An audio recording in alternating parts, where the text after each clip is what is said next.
Hello friends, स्वागत आप सभी का बीएल एजुकेशन चैनल में। दोस्तों, आज के वीडियो में मैं कुछ महत्वपूर्ण क्वेश्चन लेके आया हूं जो आपके आने वाले एग्ज़ाम के लिए महत्वपूर्ण है।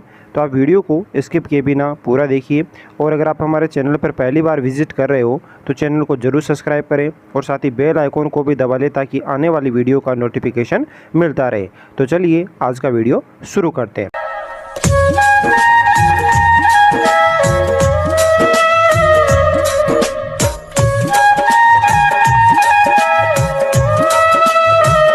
देखिए फ्रेंड्स, आज का हमारा टॉपिक है पंचायती राज व्यवस्था से संबंधित। तो पंचायती राज व्यवस्था से संबंधित जितने भी इंपॉर्टेंट क्वेश्चन हैं वो सारे के सारे इंपॉर्टेंट क्वेश्चन मैंने इस वीडियो में शामिल करने का प्रयास किया है। तो आप वीडियो को अंत तक देखते रहिए।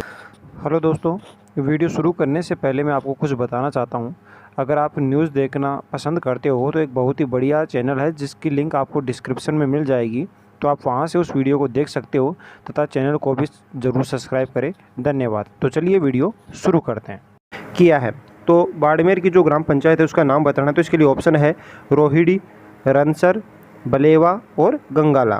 तो देखिए फ्रेंड्स, इसका राइट आंसर होगा ऑप्शन डी यानी कि गंगाला। क्वेश्चन है फ्रेंड्स, राजस्थान में पंचायती राज संस्थाओं में जनवरी 2015 में हुए सरपंचों के चुनाव लड़ने के लिए प्रत्याशियों के लिए क्या शर्त जोड़ी गई है। कहने मतलब ये है कि राजस्थान में पंचायती राज संस्थाओं का चुनाव लड़ने के लिए जो सरपंच है उस सरपंच को 1 जनवरी 2015 के बाद उसमें कौन कौन सी योग्यताएं होनी चाहिए। तो देखिए फ्रेंड्स, उसमें योग्यताएं होनी चाहिए, वो होनी चाहिए 8वीं पास तक शिक्षित, यानी कि 8वीं पास होना वो ज़रूरी है। कौन? सरपंच। तो फ्रेंड्स याद रखिएगा, सरपंच के लिए योग्यता जोड़ी गई है, 8वीं पास अति आवश्यक है। ठीक है। अनुसूचित क्षेत्र, इसके साथ ध्यान रखिएगा फ्रेंड्स, अनुसूचित क्षेत्र के उम्मीदवारों के लिए जो सरपंच होगा वो कौन सी पास होगा? 5वीं पास होना चाहिए। इसके अलावा एक शर्त और जोड़ी गई है कि जो भी सरपंच प्रत्याशी है उसके घर में शौचालय होना आवश्यक है और उसके परिवार का कोई भी सदस्य खुले में शौच नहीं करता हो। ठीक है, ये इसके लिए अलग से योग्यताएं जोड़ी गई। कब? जनवरी 2015 में। तो फ्रेंड्स, काफ़ी इंपॉर्टेंट क्वेश्चन है, पूछ लेते हैं कभी कभार कि सरपंच के लिए 8वीं पास जो योग्यता है वो कब से निर्धारित की गई। तो वो निर्धारित की गई जनवरी 2015 से। ठीक है फ्रेंड्स, अगला क्वेश्चन है, पंचायत समिति में निम्न में से कौन सदस्य होते हैं? पंचायत समिति के कौन कौन सदस्य होते हैं? तो देखिए फ्रेंड्स, पंचायत समिति के सदस्य होते हैं पंचायत समिति क्षेत्र में जनता द्वारा निर्वाचित सदस्य भी होते हैं। इसके साथ ही वह सभी पंचायतों के सभी जो ग्राम पंचायत है उनके सरपंच भी होते हैं। इसके साथ ही पंचायत समिति के क्षेत्र में राज्य की विधानसभा के जो सदस्य वो भी होते हैं, यानी कि ये सभी। तो इसका राइट आंसर हो जाएगा ऑप्शन डी, यानी कि ये सभी इसका राइट आंसर हो जाएगा। तो फ्रेंड्स याद रखिएगा, काफ़ी इंपॉर्टेंट क्वेश्चन है कि पंचायत समिति में कौन कौन सदस्य होते हैं। तो पंचायत समिति में जो सदस्य होते हैं वो होते हैं पंचायत समिति क्षेत्र में जनता द्वारा निर्वाचित सदस्य होते हैं। इसके साथ ही सभी ग्राम पंचायतों के सरपंच होते हैं। इसके साथ ही पंचायत समिति क्षेत्र के राज्य विधानसभा क्षेत्र के जो सदस्य हैं वो भी इसके सदस्य होते हैं। किसके? पंचायत समिति के। ठीक है फ्रेंड्स, अगला क्वेश्चन है, पंचायत समिति या जिला परिषद का चुनाव लड़ने के लिए प्रत्याशी के लिए क्या आवश्यक है? यानी कि अगर कोई भी व्यक्ति पंचायत समिति का या जिला परिषद का चुनाव लड़ रहा है तो इसके लिए क्या क्या योग्यता होनी चाहिए। तो देखिए फ्रेंड्स, सबसे पहली बात तो ये कि वो कौन सी पास हो? 10वीं पास हो। इसके घर में शौचालय हो, परिवार का कोई भी सदस्य खुले में नहीं जाता हो। इसके साथ ही आयु की बात करें तो आयु 21 वर्ष हो, यानी कि ये सभी इसका राइट आंसर हो जाएगा। राजस्थान सरकार ने राजस्व से भिन्न मामलों के लिए पंचायत स्तर पर लोक सुनवाई अधिकारी के रूप में किसको नियुक्त किया गया है? यानी कि राजस्थान सरकार ने राजस्व से भिन्न मामलों के लिए पंचायत स्तर पर जो लोक सुनवाई अधिकारी के रूप में नियुक्त किया है वो किसको किया है? तो इसके लिए ऑप्शन है ग्राम सेवक, पटवारी, सरपंच और वार्ड पंच। तो इसका राइट आंसर कौन सा होगा? तो इसका राइट आंसर होगा ऑप्शन ए, यानी कि ग्राम सेवक। तो ग्राम सेवक को सरकार के द्वारा राजस्व के मामले में लोक सुनवाई अधिकारी के रूप में ग्राम पंचायत में नियुक्त किए जाते हैं। ठीक है फ्रेंड्स, अगला क्वेश्चन है, राजस्थान में ग्राम सभा बनती है, यानी ग्राम सभा किस किस से बनती है? तो देखिए ग्राम सभा के लिए ऑप्शन है, ग्राम सभा किससे बनती है? तो ग्राम पंचायत के निर्वाचित सदस्यों से, ग्राम पंचायत को कार्यकारी समिति से, पंचायत सर्किल में आने वाले गाँव के पंजीकृत मतदाताओं से, या फिर पंचायत सर्किल में आने वाले गांव या गांव के सभी निवासियों से। तो फ्रेंड्स इसका राइट आंसर होगा ऑप्शन सी, यानी कि ग्राम सभा जो बनती है वो बनती है पंचायत सर्किल में आने वाले गांव और गांवों के पंजीकृत मतदाताओं से। उन्हीं को बोला जाता है क्या? ग्राम सभा। ठीक है फ्रेंड्स, अगला क्वेश्चन है, ग्राम स्तर पर प्रातिनिधिक प्रजातंत्र जिसके द्वारा लागू किया जाता है वो क्या है? तो इसके लिए ऑप्शन है ग्राम सभा, पंचायत, सरपंच, पंच। तो देखिए फ्रेंड्स, इसका राइट आंसर हो जाएगा ऑप्शन ए यानी कि ग्राम सभा। तो ग्राम सभा ग्राम स्तर पर प्रातिनिधिक प्रजातंत्र जिसके द्वारा लागू किया जाता है। ठीक है फ्रेंड्स, अगला क्वेश्चन है ग्राम सभा की अध्यक्षता कौन करता है। तो देखिए फ्रेंड्स, काफ़ी इंपॉर्टेंट क्वेश्चन है, चाहे राजस्थान पुलिस हो, पटवार हो या अन्य एग्जाम हो, सभी में पंचायती राज व्यवस्था से संबंधित क्वेश्चन जरूर पूछे जाते हैं। तो आप वीडियो को अंत तक देखते रहिए।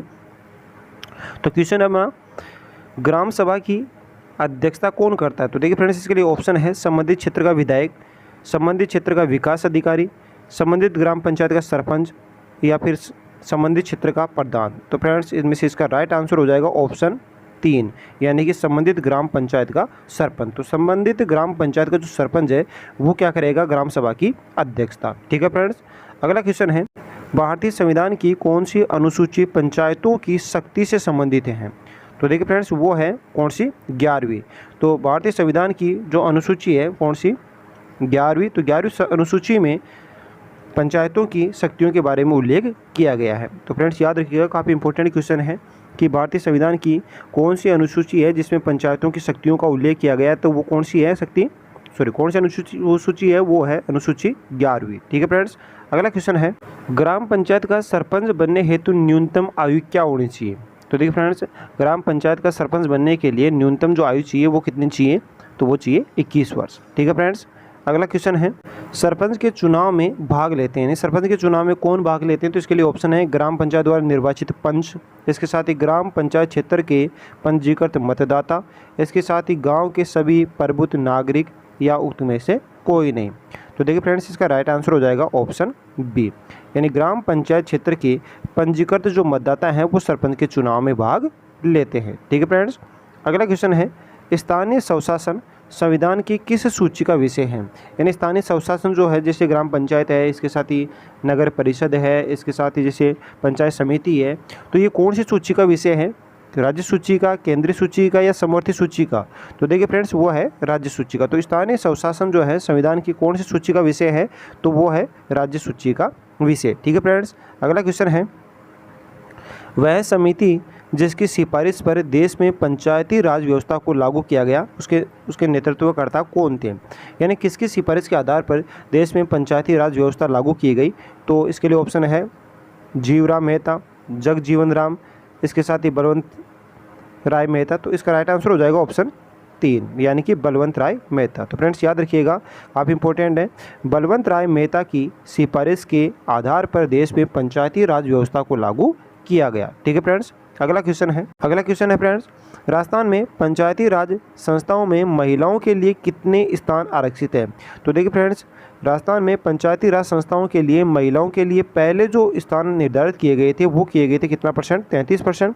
लेकिन फ्रेंड्स याद रखिएगा, वर्तमान में इन पंचायती राज संस्थाओं में महिलाओं का जो स्थान आरक्षित है वो कितना है, 50% है। तो इसके लिए ऑप्शन बी इसका सही हो जाएगा, कितना परसेंट, 50%। ठीक है फ्रेंड्स, अगला क्वेश्चन है राजस्थान में पंचायती राज व्यवस्था के सबसे निचले स्तर पर गठित संस्था ग्राम पंचायत की वर्ष में कितनी बैठक होना आवश्यक है। यानी फ्रेंड्स काफ़ी इंपॉर्टेंट क्वेश्चन है। तो पंचायती राज व्यवस्था में सबसे जो निचला स्तर है फ्रेंड्स वो कौन सा है, ग्राम पंचायत। तो ग्राम पंचायत की एक वर्ष में कुल कितनी बैठक होनी चाहिए।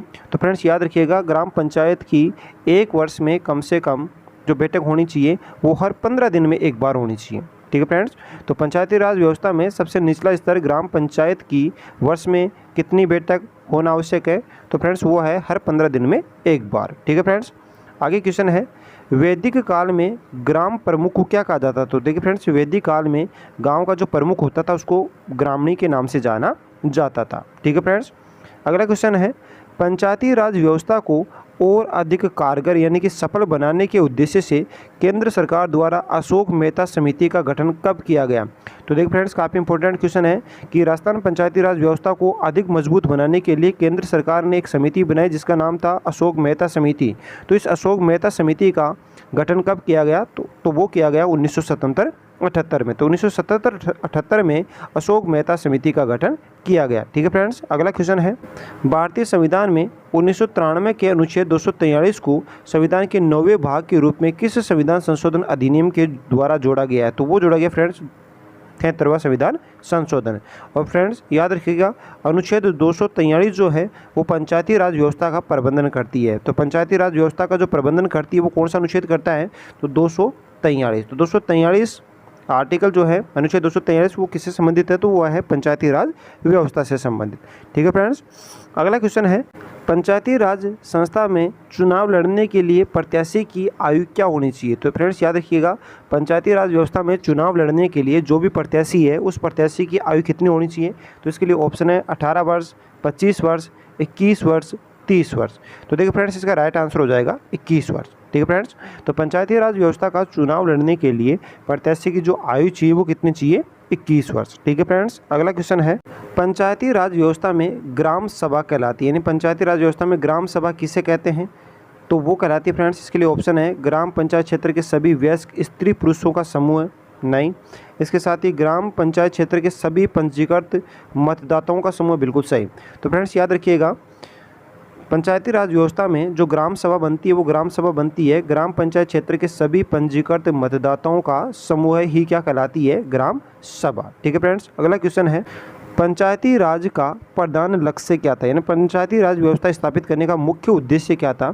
तो इसके लिए ऑप्शन है सत्ता का केंद्रीकरण करना, सत्ता का विकेंद्रीकरण करना, इसके साथ ही सार्वजनिक कल्याण और प्रशासनिक पारदर्शिता। तो देखिए फ्रेंड्स, इसका राइट आंसर हो जाएगा ऑप्शन बी, यानी कि सत्ता का विकेंद्रीकरण करना। तो पंचायती राज का प्रधान लक्ष्य था सत्ता का विकेंद्रीकरण करना। ठीक है फ्रेंड्स, अगला क्वेश्चन है, सर्वाधिक पंचायत समितियां किस जिले में हैं। तो सर्वाधिक पंचायत समितियां किस जिले में, तो इसके लिए ऑप्शन है जयपुर जोधपुर, जयपुर जोधपुर अलवर, जयपुर अलवर और बाड़मेर अलवर। तो देखिए फ्रेंड्स, इसका राइट आंसर हो जाएगा ऑप्शन डी, यानी कि बाड़मेर और उदयपुर। तो बाड़मेर और उदयपुर, इन दोनों में 17 पंचायत समितियां बनाई गई है। तो फ्रेंड्स याद रखिएगा, सर्वाधिक पंचायत समितियां कौन से जिलों में हैं, तो वो है बाड़मेर और उदयपुर में। कितनी है, तो वो है 17 है। ठीक है, इन दोनों में इक्वल है, 17 के लगभग है। अगला क्वेश्चन है, पंडित जवाहरलाल नेहरू द्वारा राजस्थान में त्रिस्तरीय पंचायती राज व्यवस्था को कब प्रारंभ किया गया। तो देखिए फ्रेंड्स, वो किया गया 2 अक्टूबर 1969 को। तो पंडित जवाहरलाल नेहरू के द्वारा राजस्थान में त्रिस्तरीय पंचायती राज व्यवस्था को कब लागू किया गया, तो वो किया गया 2 अक्टूबर 1969 को। ठीक है फ्रेंड्स, अगला क्वेश्चन है, राजस्थान में पंचायती राज व्यवस्था का सर्वप्रथम प्रारंभ कहाँ से हुआ। तो फ्रेंड्स इसके लिए ऑप्शन है नागौर में, सिरोही में, टोंक में, दौसा में। तो देखिए इसका राइट आंसर हो जाएगा नागौर में। तो फ्रेंड्स याद रखिएगा, राजस्थान में पंचायती राज व्यवस्था सर्वप्रथम स्थापित की गई, वो कहाँ पे की गई, नागौर में। कब वो की गई फ्रेंड्स, 2 अक्टूबर 1969 को। ठीक है फ्रेंड्स, अगला क्वेश्चन है, सभी पंचायती राज संस्थाओं का कार्यकाल कितना होता है, यानी पंचायती राज व्यवस्थाओं का जो कार्यकाल है वो कितना होता है। तो फ्रेंड्स पंचायती राज व्यवस्था का कार्यकाल होता है कितने वर्ष का, 5 वर्ष का। तो 5 वर्ष का इनका कार्यकाल होता है। और फ्रेंड्स याद रखिएगा, कार्यकाल जैसे ही खत्म होता है, इनके कार्यकाल खत्म होने से पहले ही इनके चुनाव करवाना अति आवश्यक होता है। इसके साथ ही फ्रेंड्स अगला क्वेश्चन है, 73वें संविधान संशोधन के अनुसार वर्तमान में पंचायती राज व्यवस्था के अध्यक्ष के कम से कम कितने पद महिलाओं के लिए आरक्षित किए गए हैं। तो फ्रेंड्स वो किए गए हैं 1/3 या फिर 2/3 या 3/4 या फिर 1/2। तो इसका राइट आंसर हो जाएगा 1/2, यानी कि 50%। ठीक है फ्रेंड्स, अगला क्वेश्चन है, तो पंचायती राज व्यवस्था के अनुसार पंच, सरपंच और उप सरपंच अपना त्यागपत्र किसे सौंपते हैं। तो देखिए फ्रेंड्स, इसके लिए ऑप्शन है उपखंड अधिकारी को, जिला प्रमुख को, विकास अधिकारी को या फिर जिला कलेक्टर को। तो देखिए फ्रेंड्स, इसका राइट आंसर हो जाएगा ऑप्शन 3, यानी कि विकास अधिकारी को। तो फ्रेंड्स याद रखिएगा, पंचायती राज व्यवस्था में चाहे पंच हो, चाहे उप सरपंच हो, चाहे सरपंच हो, वो सारे के सारे अपने जो त्यागपत्र देते हैं वो किसको देते हैं, विकास अधिकारी को। अगला क्वेश्चन है फ्रेंड्स, राजस्थान में न्यूनतम पंचायत समितियां किस जिले में हैं, यानी राजस्थान में न्यूनतम पंचायत समितियां किस जिले में हैं। तो वो है कहाँ पर, जैसलमेर में। तो फ्रेंड्स याद रखिएगा, जैसलमेर में मात्र 3 पंचायत समितियां हैं। अगला क्वेश्चन है, राजस्थान पंचायती राज अधिनियम 1994 के तहत राज्य में पंचायती राज संस्थाओं की व्यवस्था कैसी है। तो वो है 1 स्तरीय, 2 स्तरीय, 3 स्तरीय। तो वो है त्रिस्तरीय। तो त्रिस्तरीय व्यवस्था है, यानी सबसे निचले स्तर पर है ग्राम पंचायत, मध्य स्तर पे जो है वो है कौन सी, पंचायत समिति। और अगला क्वेश्चन है फ्रेंड्स, राजस्थान विधानसभा द्वारा राजस्थान पंचायत समिति तथा जिला परिषद बिल किस वर्ष पारित किया गया। तो इसके लिए ऑप्शन है 1951, 1953, 1956 या फिर 1959। तो देखिए फ्रेंड्स, वो है 1959। तो राजस्थान विधानसभा द्वारा राजस्थान पंचायत समिति तथा जिला परिषद बिल जो पास किया गया, कब किया गया? 1959 में। अगला क्वेश्चन है फ्रेंड्स, जिला परिषद का अध्यक्ष कौन होता है? तो जिला परिषद का अध्यक्ष कौन होता है? इसके लिए ऑप्शन है जिला प्रमुख, जिलाधीश, लोकसभा सदस्य या फिर प्रधान।